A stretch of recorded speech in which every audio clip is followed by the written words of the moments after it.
In the previous class, we had discussed about the difference between the interference and diffraction. So in this class, we are going to discuss about this resolving power of an optical instrument. Okay. So here in the resolving power, first, before going to this, we have to understand that what is the resolution and what is the magnification. Resolution ಅಂತಂದ್ರೆ ಏನು, magnification ಅಂದ್ರೆ ಏನು ಅಂತ ನಿಮಗೆ ಗೊತ್ತಿರಬೇಕು. So observe carefully. Suppose here there is one diagram or figure is there like this. So here this is one image. You have seen that at a certain distance, ಯಾವುದೋ ಒಂದು distance ಇದನ್ನು ನೋಡಿದಾಗ ನಮಗೆ ಈ ರೀತಿ ಕಾಣ್ತಾ ಇದೆ. ಇದನ್ನ ಮ್ಯಾಗ್ನಿಫೈ ಮಾಡ್ತೀವಿ. ಮ್ಯಾಗ್ನಿಫೈ ಅಂದರೆ just we are going to increase the size. Magnifying. So just I'm magnifying this image. So adana magnification antandre enu, just we can increase the size. So here just I magnified like this.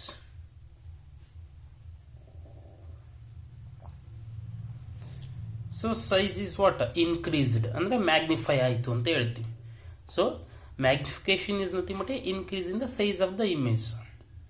So again if I magnify this one like this weight, so ಈ ಥರ ನಮಗೆ ಸಿಗುತ್ತೆ. Again magnification ಮಾಡಿದ್ರೆ so we get like this. So just we are magnified the what image. So this is nothing but a magnification. You have to remember that magnification is nothing but a increasing the size of the image. But observe carefully, resolution means what? Here just I have taken the same thing. I am going to resolve these image. So this is the image we are going to resolve. Again I have taken the same thing, just we are going to resolve that one. So ನಮಗೆ ಯಾವುದೋ ಒಂದು distance ಅಲ್ಲಿ ನೋಡಿದಾಗ ಈ ರೀತಿ ಕಾಣ್ತಾ ಇದೆ, ಅದನ್ನು ನಾನು ಏನು ಮಾಡ್ತಾ ಇದ್ದೀನಿ, ರಿಸಾಲ್ವ್ ಮಾಡ್ತಾ ಇದ್ದೀನಿ. So resolve. Observe carefully. Now the size of the image is not changed, that much only. Size and change agadiಲ್ಲ. In case of the resolution, just observe carefully.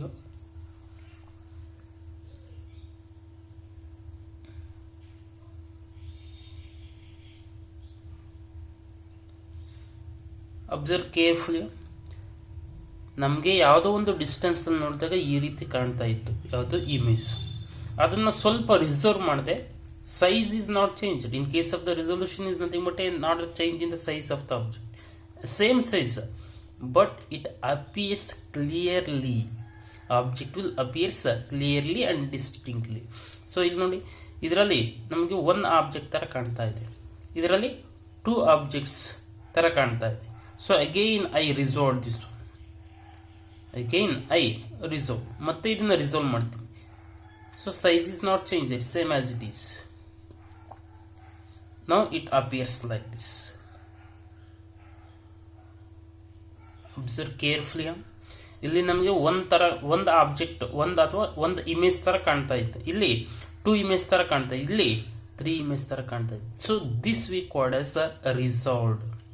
Image is resolved ಅಂತ ಹೇಳ್ತೀವಿ. So this is a main difference between the magnification and resolution. So magnification ಅಂತಂದ್ರೆ ಏನು ಮಾಡ್ತೀವಿ, just size ಅನ್ನ increase ಮಾಡ್ತಾ ಹೋಗ್ತೀವಿ. What ever the image is they, so just we R increase the size as it is. But the resolution means what happens, so we are get A clear cut image. So whether it is one object or whether it is two object, whether it is three object or whether it is one image, two image or three image, whatever it may be. So ನಮಗೆ clear cut ಆಗಿ ಕಾಣಿಸ್ತಕ್ಕಂಥದ್ದು ಯಾವುದರಲ್ಲಿ, resolve ಮಾಡಿದಾಗ ಯಾವುದೇ ಒಂದು image ಅನ್ನ. So here in case of the optical instrument, okay. So ನಾವು optical instrument, telescope, microscope, ಅದರಲ್ಲೆಲ್ಲ ಆಬ್ಜೆಕ್ಟ್ಸ್ ಅನ್ನು ನೋಡ್ತೀವಿ ಮತ್ತೆ ರಿಸಾಲ್ವ್ ಮಾಡ್ತೀವಿ. In case of the cameras we are use the resolution. So what is the resolving power? ಹಾಗಾದ್ರೆ resolving ಪವರ್ನ ಯಾವ ರೀತಿ ಡಿಫೈನ್ ಮಾಡ್ತೀವಿ? See, in case of an optical instrument, how we can define the resolving power? Now C at A certain distance, ಯಾವುದೋ ಒಂದು distance ಅಲ್ಲಿ ನಮ್ಗೇನು ಸಿಕ್ತು, we get the clear cut image. ಕರೆಕ್ಟಾಗಿ ಎಷ್ಟು ಇಮೇಜ್ ಇದೆ ಅಲ್ಲಿ, ಎಷ್ಟು ಆಬ್ಜೆಕ್ಟ್ ಇದೆ ಅಂತಕ್ಕಂಥದ್ದನ್ನ ನೋಡಿದ್ವಿ. So the resolving power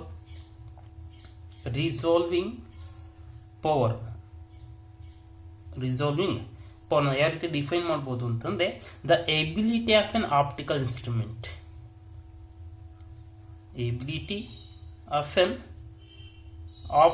instrument, ಯಾವುದು optical instrument ability to produce separate images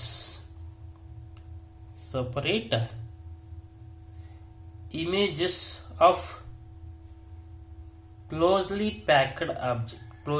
placed objects.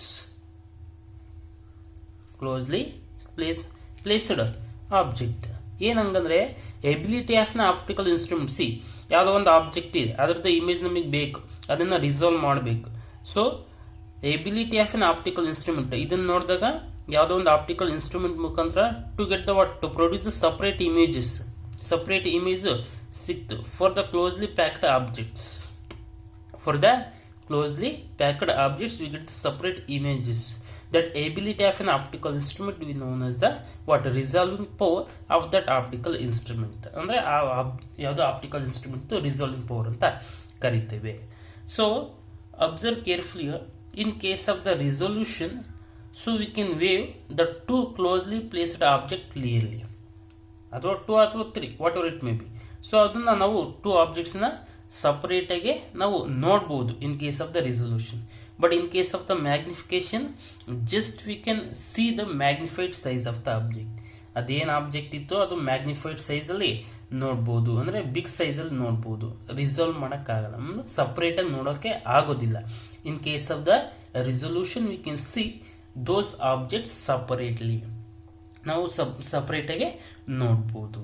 Okay, so at what distance we can see those object separately? ಹಂಗಾದ್ರೆ ಯಾವ ಡಿಸ್ಟೆನ್ಸ್ ಅಲ್ಲಿ ನಾವು ಆ ಆಬ್ಜೆಕ್ಟ್ಸ್ ಅನ್ನ ಕರೆಕ್ಟ್ ಆಗಿ ನೋಡಬಹುದು. C, here you can see at a certain distance it appears like this.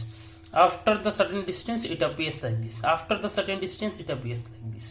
Means we have to see the objects separately with a certain distance between those two objects. ಅಂದ್ರೆ ಅವೆರಡು object ಮಧ್ಯೆ ಎಷ್ಟು distance ಇದ್ದಾಗ ನಾವು ಯಾವುದೋ ಒಂದು distance ಇದ್ದ ಅವು ಸಪರೇಟ್ ಆಗಿ ನೋಡಬಹುದು. ಹಾಗಾದ್ರೆ ಆ ಡಿಸ್ಟೆನ್ಸ್ ಏನು? So what the distance and how we can see those objects?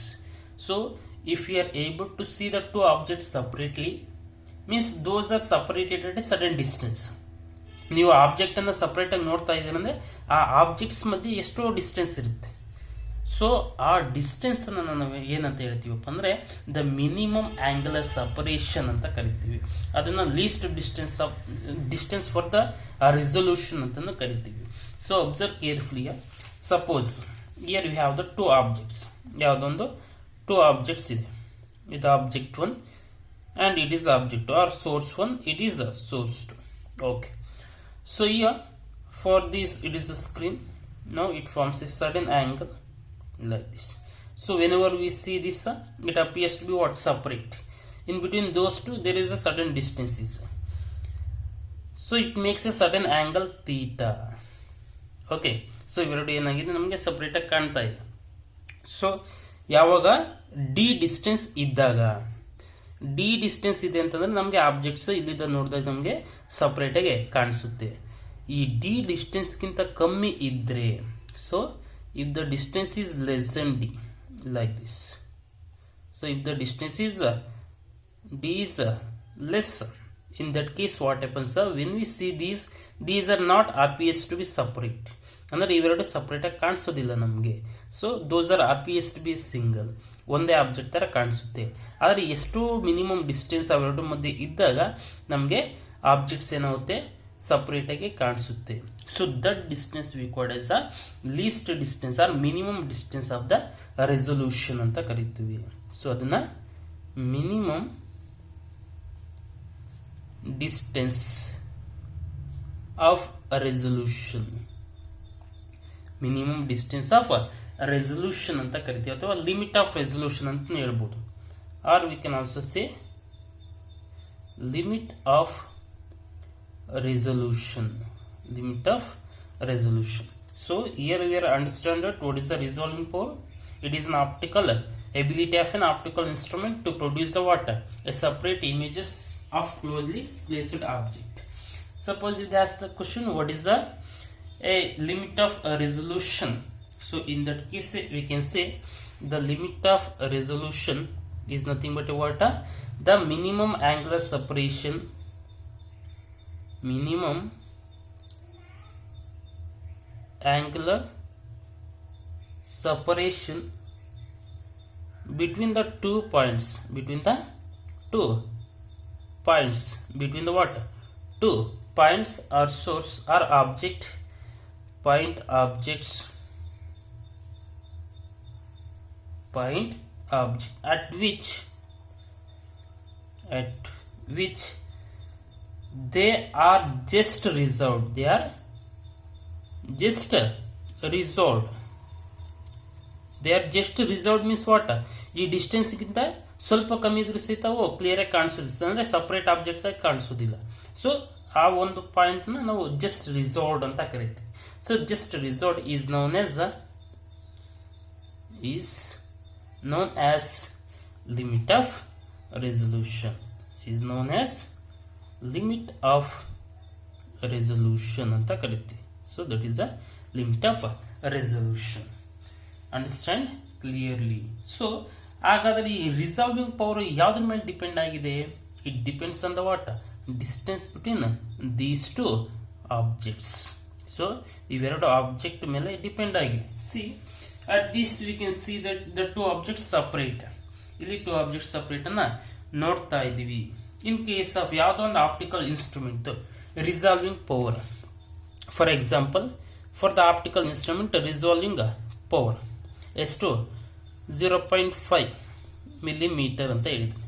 So ಇನ್ನೊಂದು optical instrument for the one and for the another optical instrument resolving power is 1 millimeter ಅಂತ ಹೇಳ್ತೀನಿ. ನಮ್ಮ ಹತ್ರ ಎರಡು ಆಪ್ಟಿಕಲ್ ಇನ್ಸ್ಟ್ರೂಮೆಂಟ್ ಇದೆ. ಒಂದು optical instrument resolving power 0.5 millimeter ಇದೆ. ಇನ್ನೊಂದು ಆಪ್ಟಿಕಲ್ ಇನ್ಸ್ಟ್ರೂಮೆಂಟ್ ರಿಸಾಲ್ಯೂಷನ್ ಎಷ್ಟಿದೆ? 1 millimeter ಇದೆ. So what is the meaning of this one? In this case, so up to this 0.5 millimeter we can resolve that one, but less than this 0.5 millimeter we can't able to resolve that. So ಅಂದ್ರೆ 0.5 millimeter ಗಿಂತ ಕಮ್ಮಿ ಇದೆ distance, ನಾವು ಅದನ್ನ objects ಅನ್ನ resolve ಮಾಡೋದಕ್ಕೆ ಆಗೋದಿಲ್ಲ. So that is the optical instrument resolving power. ಅದೇ ರೀತಿ ಇನ್ನೊಂದು ಆಪ್ಟಿಕಲ್ ಇನ್ಸ್ಟ್ರೂಮೆಂಟ್ 1 millimeter ಇದೆ ಅಂದ್ರೆ, so we can resolve up to the what? 1 millimeter. 1 millimeter ವರೆಗೂ ರಿಸಾಲ್ವ್ ಮಾಡ್ಬೋದು. Less than that we can't able to resolve. So the resolving power of an optical instrument different is different. ಬೇರೆ ಬೇರೆ optical instrument resolving power ಏನಿರುತ್ತೆ? Different ಇರುತ್ತೆ. So we can write that the resolving power is inversely proportional what? A distance between the whatever the two object or point objects is. ಅಂದ್ರೆ C ಈಗ resolving power ಹಂಗಾದ್ರೆ ಯಾವ್ದು ಜಾಸ್ತಿ ಇದೆ? C up to 0.5 millimeter ವರೆಗೂ ಯಾವ್ದು resolve ಮಾಡುತ್ತೆ? ಇದು. ಅಂದ್ರೆ ಸೊ ತುಂಬಾ ಸ್ಮಾಲ್ ಇದ್ರೂ ಸಹಿತ we can able to resolve that one, means it is and what? More resolving power compare to 1 millimeter. So ಇದು ಅಪ್ ಟು 1 millimeter ವರೆಗೂ ಮಾತ್ರ ರಿಸಾಲ್ವ್ ಮಾಡುತ್ತೆ. So but the another optical instrument is resolve up to the what? 0.5 millimeter. ಅಂದ್ರೆ ಇನ್ನು ಕಮ್ಮಿ ಇದ್ರೂ ಸಹಿತ ಯಾವುದು ರಿಸಾಲ್ವ್ ಮಾಡ್ತಕ್ಕಂಥದ್ದು. So that meaning is that it is having the more resolving power. So that's why we can write the resolving power is inversely proportional to what? 1 by d. D is the what?